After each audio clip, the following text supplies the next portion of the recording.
Good evening, everybody. This is Phil. I'm driving to work.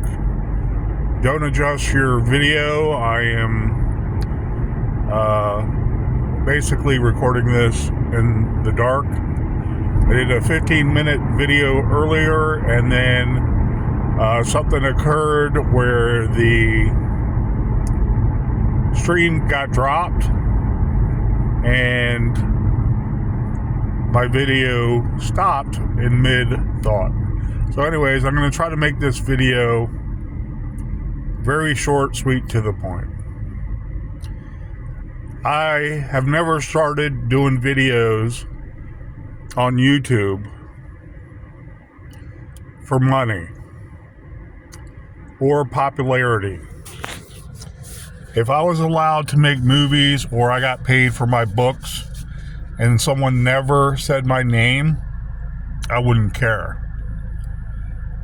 Do I want to be compensated for writing very well? The long game I'm speaking about. I would say yes.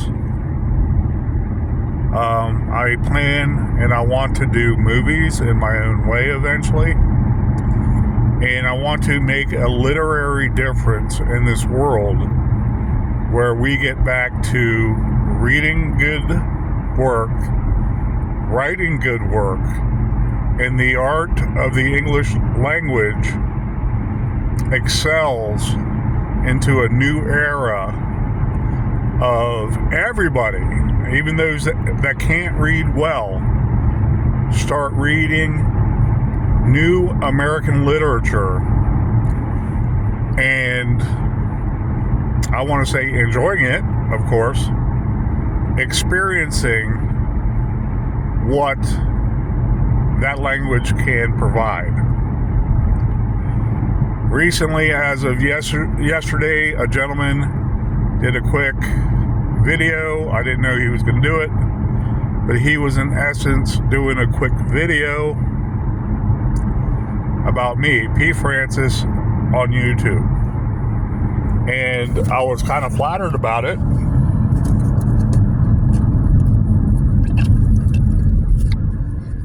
I was also kind of scared. You know, I'm not used to the public limelight. It's very cold right now. It's only 18 degrees, and that's without wind chill. So my nose has started to run when I woke up before work. Please excuse me if I appear nasally. So anyways, since the accident 2 or so months ago, I have still continued to doodle and do poems, and continued to work at the same time of 100 hours or more, sometimes 85 hours a week. And with someone doing a video about me or my channel, I was flattered. However, when you see the video, there wasn't much writing, or there's actually stuff on my page, my YouTube page, that is written, and it shows and hopefully proves I am a premier poet, because I take it upon myself to study almost daily words, syntax, and the English language. And I have described why before.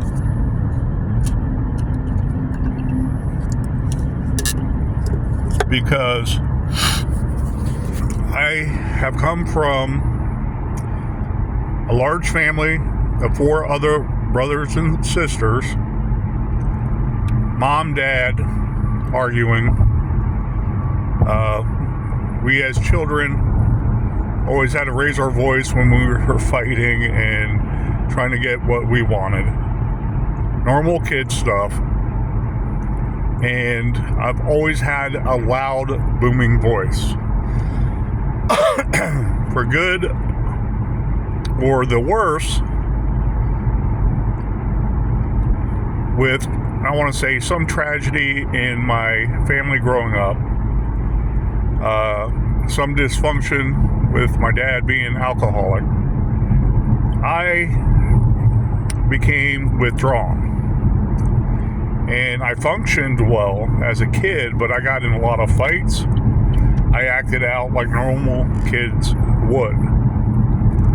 However, that doesn't mean I sat there and learned the English language like I should have in school and enunciated proper English and spoken clearer.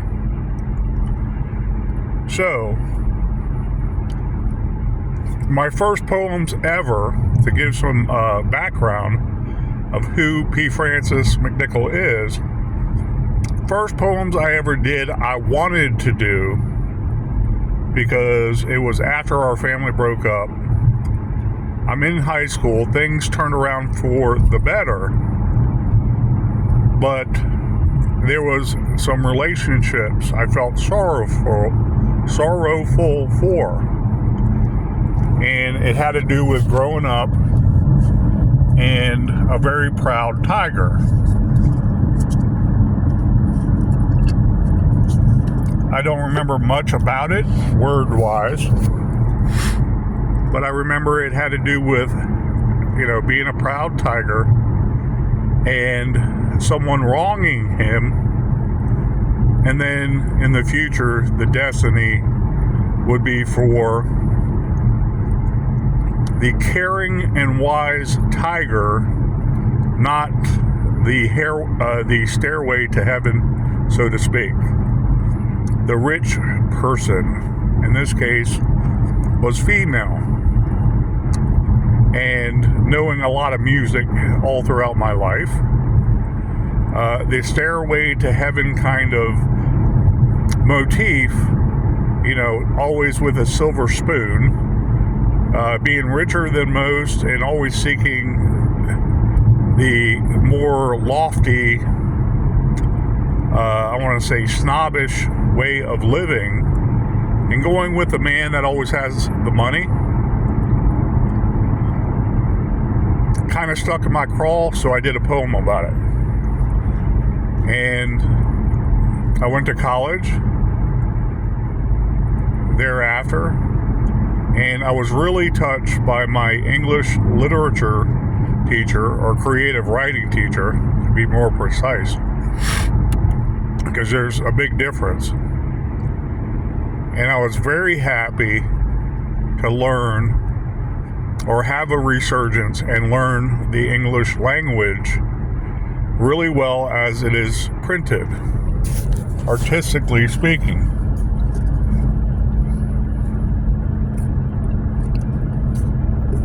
When I refer to things of how we should write philosophically, I bring in Dr. Gribben sometime from Ferrum College, Virginia. Please excuse my nasal passages as I'm driving. And I loved his work. I loved how he taught us. And I love how he made us do projects that made us see writing in a whole new light.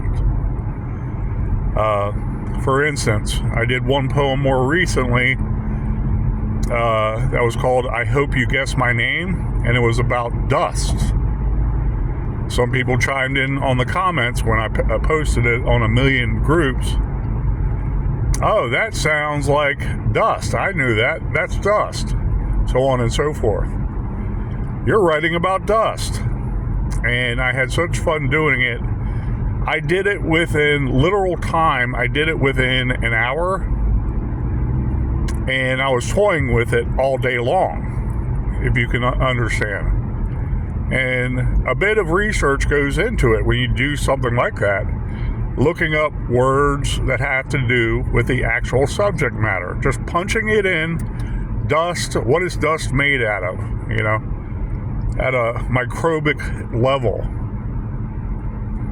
And all the things dust is made out of was pretty interesting. And I know how to write like that because of people like Dr. Gribben. I know where to look. I have a mental picture of what people around me might think about dust, especially when being so nasally, as a matter of fact, and so on and so forth. So I wrote that poem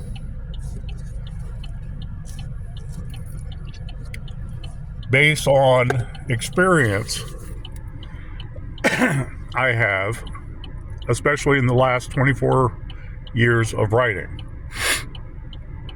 And I enjoy doing little pieces of work like that for entertainment value. However, I have never really practiced poetry and said to myself, I want to make a living out of doing poetry. What I want to do is make a living out of being a great writer. I don't want to be the best writer. I don't want it to be all consuming. I will never let anything consume me to the point of madness. That being said, when the guy did the video, he spoke in kind terms about my older language preference.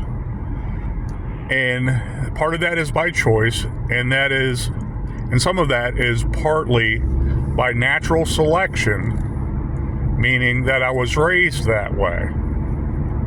Okay, my dad, when I was much, much younger, before he started drinking a lot, did provide the tools and reinforcement to be the best I could be and speak properly, write proper English. And I remember even as young as 4 or 5 practicing with a pen, writing circles, the same circle over and over again, like I was doing one of those punishment tests, on the chalkboard. I laugh, like Bart Simpson writing, I will not spike the teacher's water anymore, And I would write in a circle, and he said, use your fingers, write that circle, don't lift the pen, write that circle, and keep on doing it as fast as you can, and keep on doing it so that circle develops. And I don't know his point other than more accuracy when actually writing. And I'm of the generation where we learn cursive in basic English.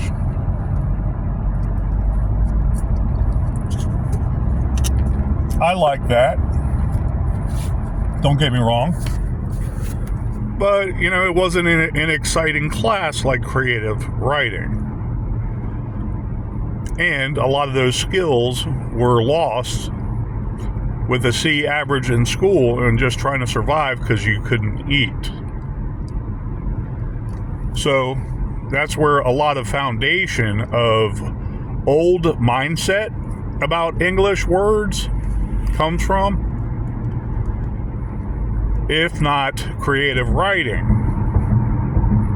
I said before, I was educated in Northern Virginia in a classical American education that I'm proud of, because nowadays it's a hard job to be a teacher, okay? I'll preface that, but I wouldn't want to be a teacher in this day and age because I would make it too simple, and people would actually learn how to think for themselves, like a Dr. Gribben. So when the gentleman is talking about some of my words, I choose a lot of words because I look up synonyms almost daily.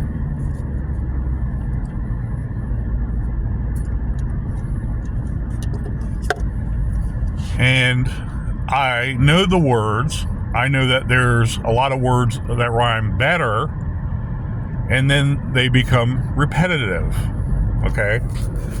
So the artist, in this case me, who's writing a poem, should pull from his or her knowledge, in this case, me, and be in the ballpark because of all that information from one's life, all that inspiration, all that previous experience, whether writing professionally, at work, or almost every day of my life since 1986, or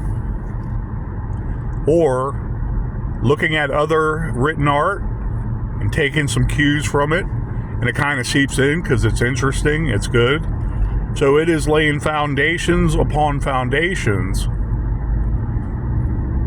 to write. Well, with my history as a younger 56-year-old man who feels like he's 18 years old at times, sometimes he feels like he's 56. I don't feel old when it comes to actual writing, but I know older words that online stores of words and meanings and synonyms and everything don't want us to use anymore. They say archaic. But I'm like, wait, 50 plus years ago, with the older generation teaching me English, I know many of those words should come back into vogue, so to speak. For the 14-year-old, for the 84-year-old. Those are all tools to do art. Those are all tools to learn how to read better, how to enjoy the language better. And so that part I did not understand about that brief video about yours truly. And if it's not that I don't understand what he was saying, or why, let me say that.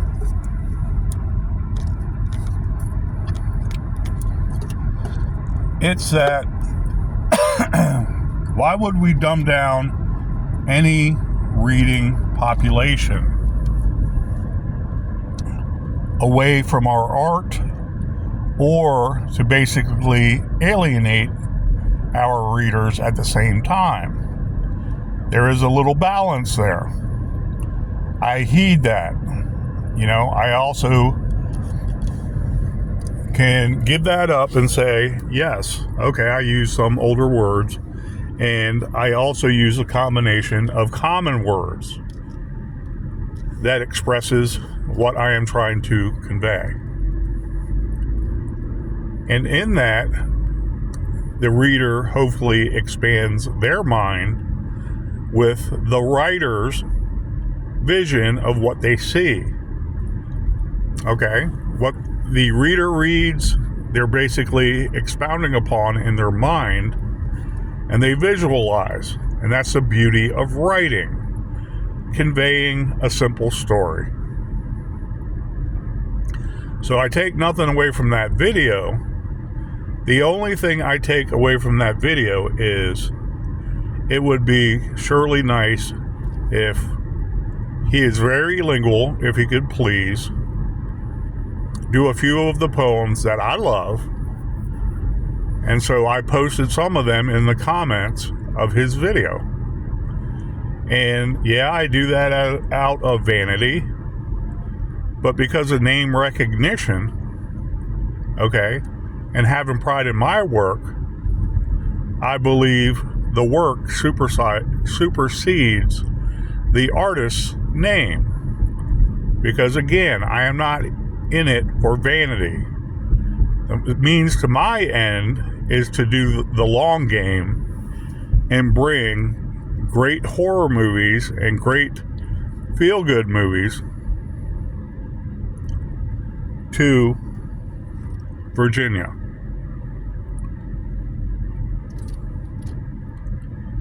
And with my vision, I'm going to get into another segment in a second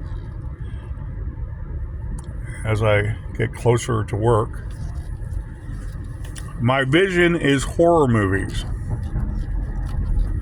in Virginia because of my childhood and experience with history of the beautiful Virginia.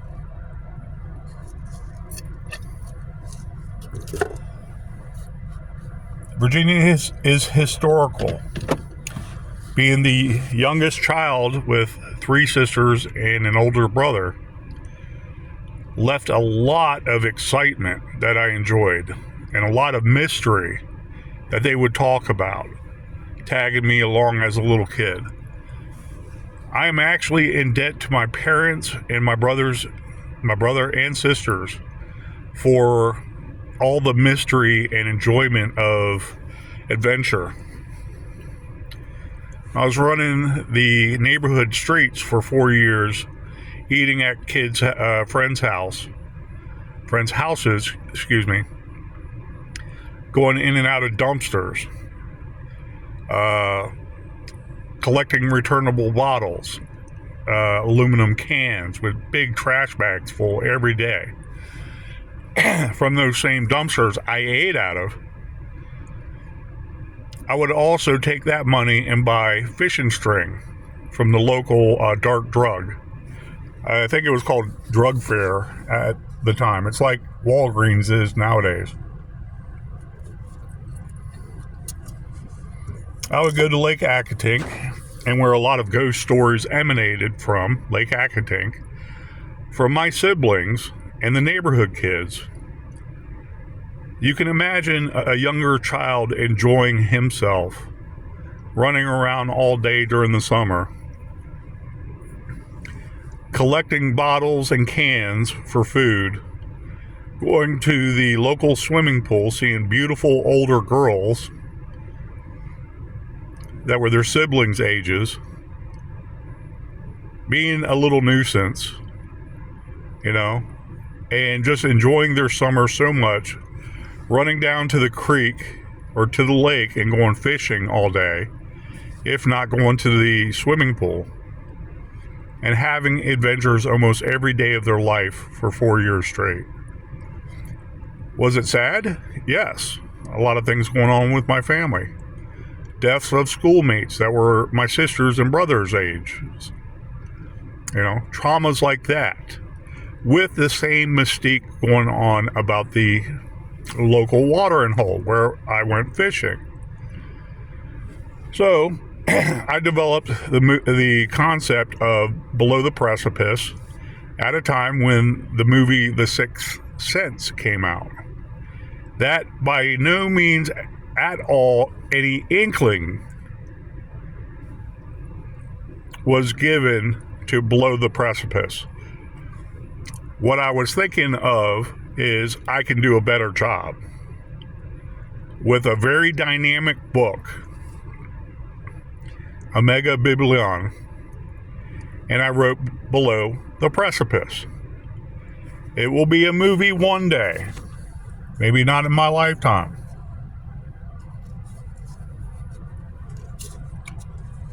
But I look forward to it being a movie one day from the heavens, and that same kid and all the goings on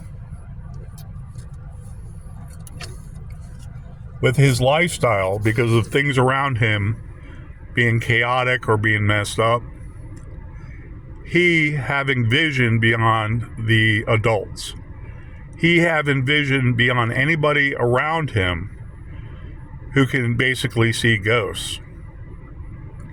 Because of the lifestyle he was put into in an accident, it just occurred that way, where he sees a lot of things in real life that a lot of people don't give him credit for. And was that me? No. However, that's what inspired Below the Precipice. Much of that lifestyle I lived as a younger kid, 9, 10, 11, 12 years old. And so it was not from The Sixth Sense at all, whatsoever. Has nothing to do with it. I saw the movie and I was like, that's a good movie, Bruce. That's an interesting movie, and it was kind of eerie. Okay?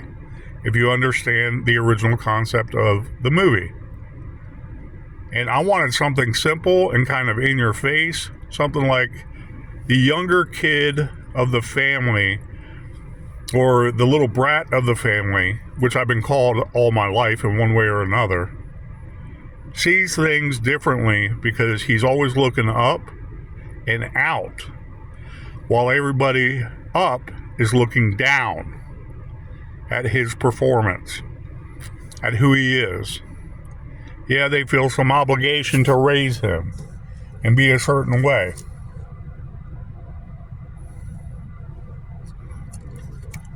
Yes, they're learning on their own, and they have their own crosses to bear. Of course, I understand that. Studying psychology and basic sociology and how we all work together,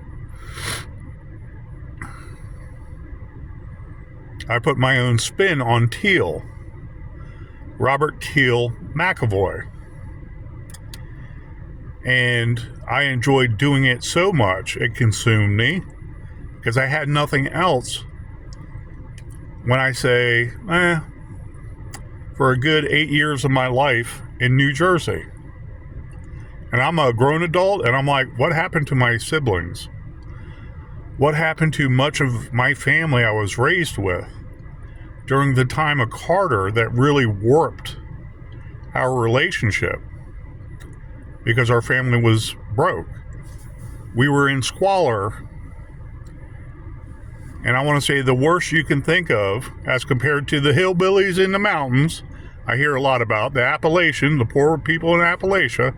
I get it. And those poor suffering children in the city. Really? Okay. Yeah, I get it too. Crime, drugs, vice every night the children are exposed to. Also being poor, but their parental beings are getting government handouts hand over fist over and over again. And I'm like, yeah, Appalachian, you're not that poor. You can't get out of your location, find a better job at Walmart, study, and then go travel and find an even better job. Or build a business in Appalachia and make Appalachia better itself. I say the same thing for the poor people in the cities. Do I have remorse for them? Absolutely. But I came from a lifestyle in the suburbs where it was in my face almost every day with the haves and the have-nots. So I take that to heart, and I know exactly how it feels to be starving and losing weight because your parents forgot to feed you this one night.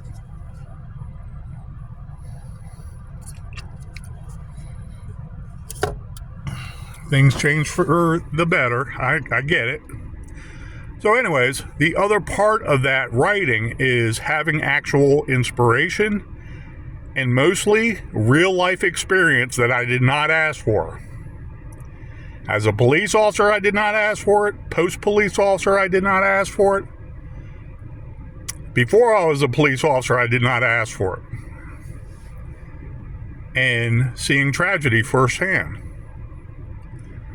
Seeing how the Community Service Board totally disregarded years of tenure and people busting their ass for the intellectually and developmentally disabled. And they do a mandate. But the mRNA vaccine, I can get into that all day long, don't get me wrong. And you tell your charges, hey, if they say anything about the mRNA vaccine, don't do it. They go ahead and do it, and no one, including your supervisors, want to tell you they got the mRNA vaccine as part of their medical makeup.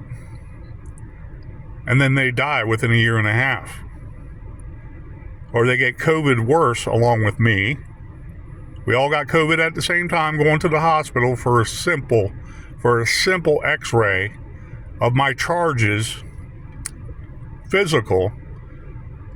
camp physical, so they can go to summer camp.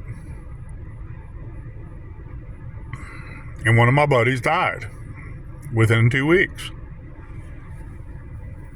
of heart attack. And to simplify things, they did not want to do autopsies on all of our IDD friends who died because it's just COVID related. It's just COVID related. No, it's mRNA vaccine related.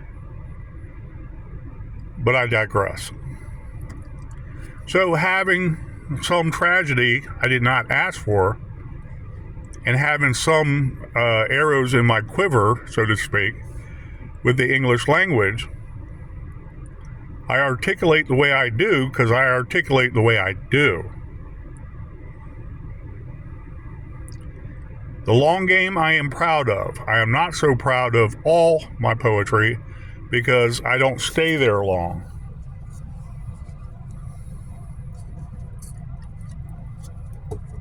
I love poetry. I'm liking it more and more.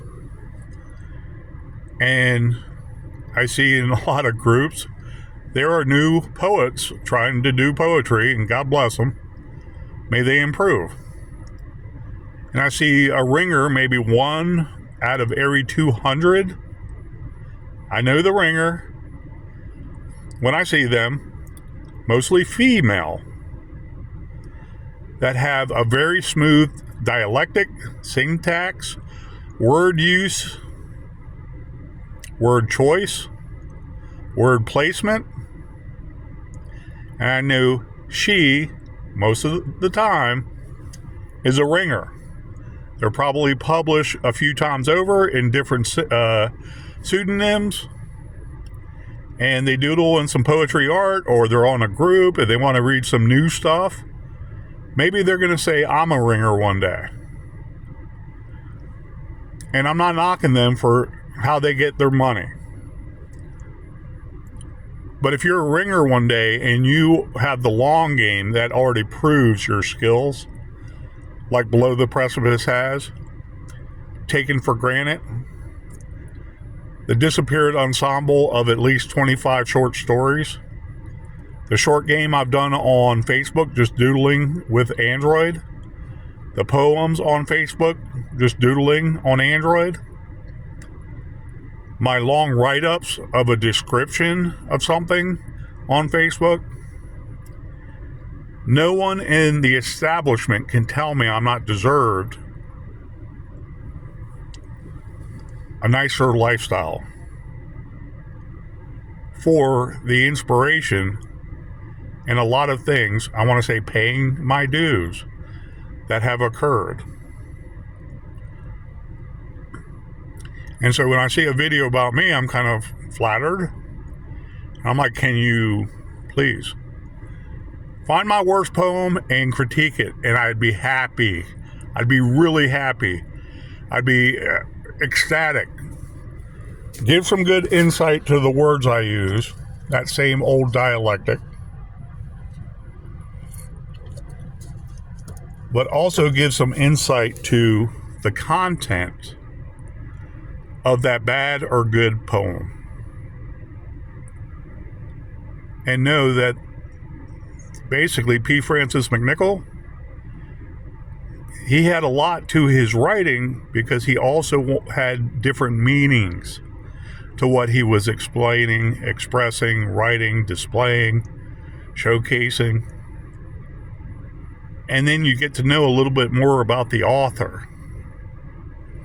Okay.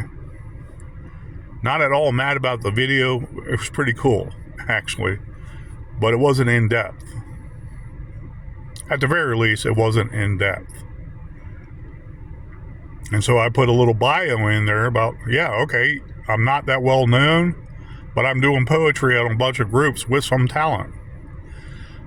So I put a little bio in there on YouTube in the comments about Below the Precipice. I am so proud. I will always be proud of Below the Precipice, whether it makes me money or not.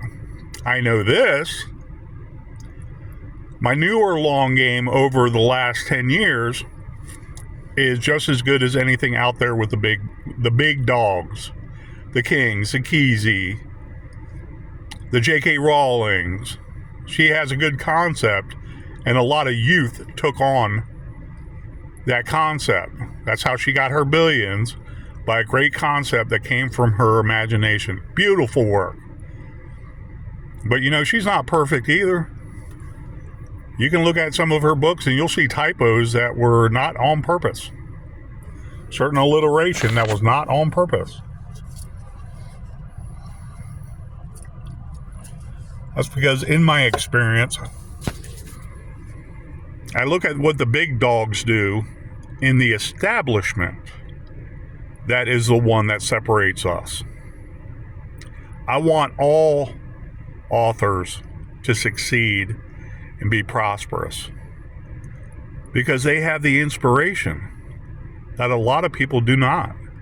Or they can't sit back there and look and say, I'll write something from scratch because of A, B, and C occurring there. And I can do D, E, and F right now. And hey, for my time and effort in providing with entertainment, basically real life events, so to speak, because that's what it is, people should still be compensated for that if someone is deriving entertainment value out of that. In my case, I haven't. Below the Precipice and Taken for Granted are two of the best horror authored books that ever came out, initially by new talent. I welcome anybody out there right now to read Below the Precipice, enjoying horror, and not having to be explained all these things about the author. Just read it and tell me what you think in an actual review for a first-time author that was, I want to say, for lack of a better term, going through something. Published 2 books with a new job that was only paying $12.50 an hour and was unemployed for 2.5 years while they were writing it, and just so happened to have a lucky landlady that cut him some slack and said, you'll pay me back. And he did get back on his feet, and he did pay her back thousands of dollars in a 1.5 to 2 year, actually it was closer to 2.5 years. 2.5 year process, published the 2 books, was taken by the vanity, nothing became of the book, and everything he did to publish or produce the book for other people fell by the wayside. All those hundreds of news outlets, including Oprah or Harpo Library, turned him down and said nothing to him because he was a no-name. That's my experience too, contacting those hundreds. Part of the Better Business Bureau complaint I won against Author House was a package in my hand to give me all the addresses and contact phone numbers of 300 news outlets. And come back and tell me if Below the Precipice isn't one of the best horror novels ever written in, I want to say, the English language. I mean, the entire English language.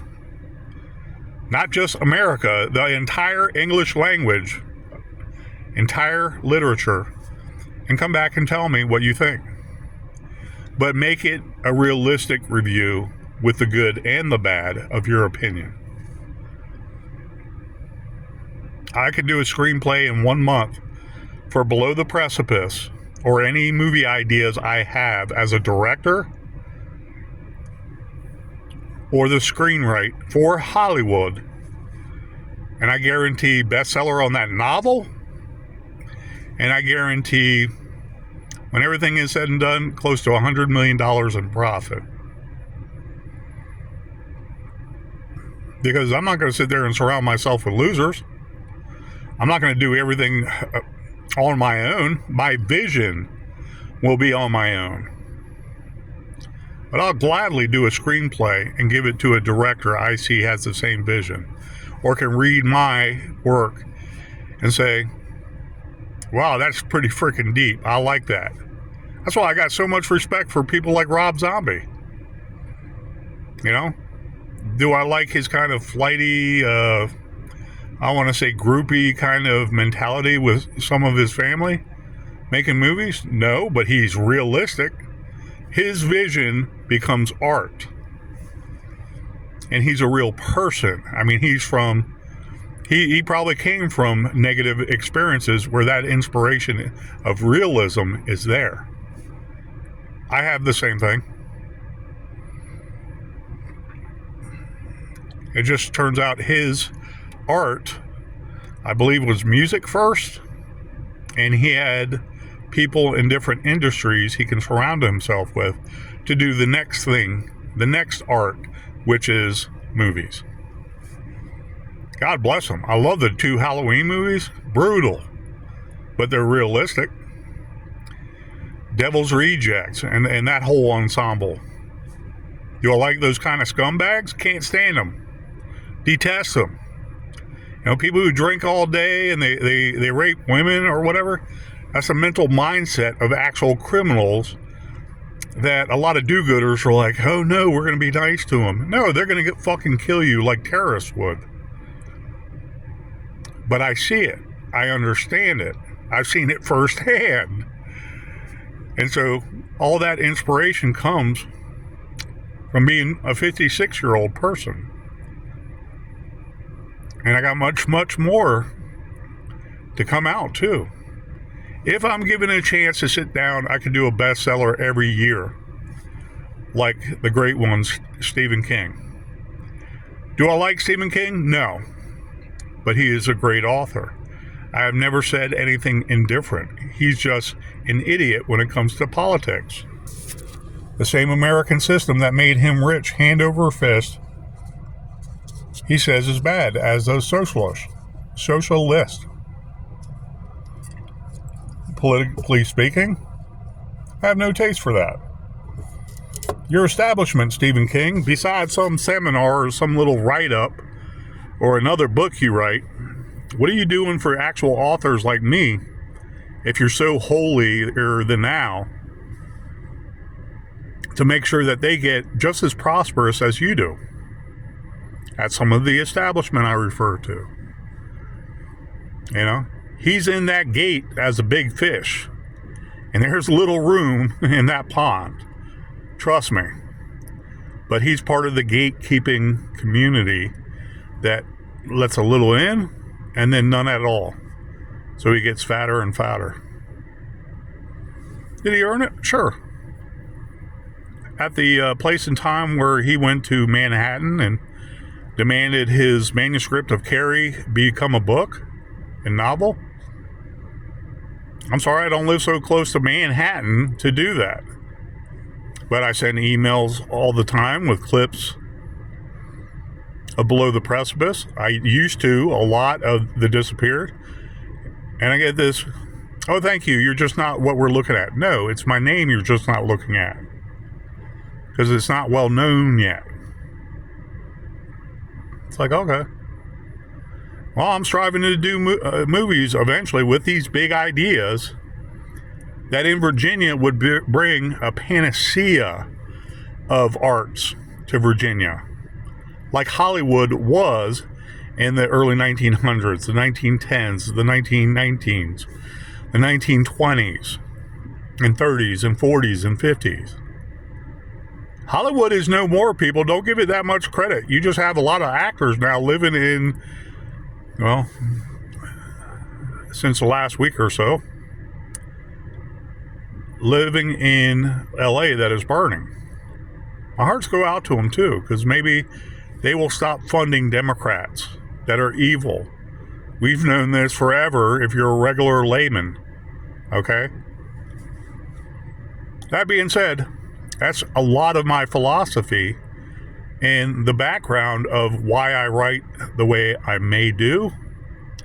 And I still pick up different styles I like. I try different things. I am not a saint when it comes to authoring anything, including poetry. But I strive for the reader to enjoy it.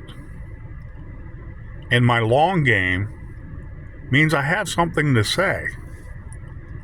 In that old dialectic, that old syntax, The word choice, the word sequence, the word usage, the enunciation, the style, because I was there. That's what I mean to impart. That vision is there, and I hope to make that a movie one day. My ultimate goal is Virginia, like I was raised in, with all that mystery and all that history, is to actually bring all that to light so the next child can say, wow, this is better than Harry Potter. This is better than Stephen King. This is right here in Virginia where it's real. It's better than M. Night Shyamalan. Remember we used to, MySpace days, make fun of him? I did, because his movies were horrid.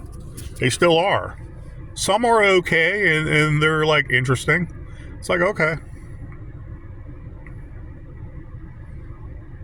Yeah, but he promoted on Sci-Fi and everywhere that one movie, The Village. Remember that? Hogwash.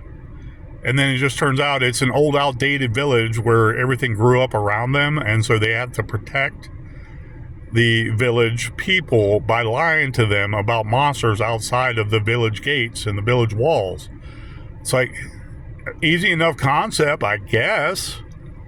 It didn't deserve all that publicity at all. It was a horror movie. Sorry, William Hurt. I think William Hurt was in it. It's another thing you do as you author. You research a lot of material other people do. I mean, like the entertainment, the movies, the sitcoms. Who acts where? Who does what better? Who's a method actor? Who looks a certain way that is in vogue at the time? What's just a passing fad? It's like my vision, I see things. Kind of like Teal in Below the Precipice. But I look at things like that also when I author, is what I'm saying. A lot of those ideas are spurned on and on and on. I was like, Rob Zombies of the world, I enjoy. At least he's a get real motherfucker. No, a lot of these movie producers aren't. A lot of these directors are too deep for their own good, trying to make something more melodramatic. Anyways, I digress, guys, but I thank the gentleman for the video. And that was always my goal since, I want to say, 1998, was to do an actual movie about real occurrences, and it be the best. Not a documentary about MPD, but how bad the 1990s really were in Washington, D.C. All the death, destruction, lives ruined that are still alive with us today because of power, greed, the haves, while those hardworking police officers are the have-nots. So 27 years later, that's where I'm at.